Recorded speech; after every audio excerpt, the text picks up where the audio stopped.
Jumpa lagi dengan tim Cyber Jati Kembar 88 yang selalu mengutamakan makan dan makan, masalah tirakat dan lain nomor 17 yang penting makan.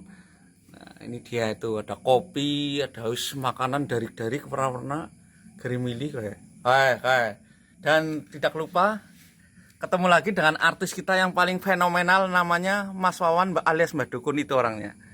Artis fenomenal sejagat undel-undel. Dan tentunya tidak lupa tim Cyber Jati Kembar 88 selalu mengutamakan makan. Dan seperti yang malam-malam lalu, ini malam ke-7 merupakan malam yang terakhir kita bertafakur. Dan Allah telah berjanji bahwa siapa orang yang berdoa sungguh-sungguh maka Allah akan membalasnya. Contohnya ini salah satu balasan langsung yang tidak lama-lama, rokok super 2 bungkus. Ini yang lebih heboh, ini balokan Sampurna Prima 2 slop. Dan itu makanannya dari yang tadi sudah disebutkan.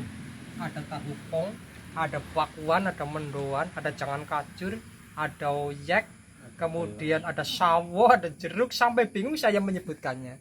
Nah, tentunya ini sebagai bukti bahwa kalau kita berdoa dengan sungguh-sungguh, Allah akan membalas sungguh-sungguh. Dan tentunya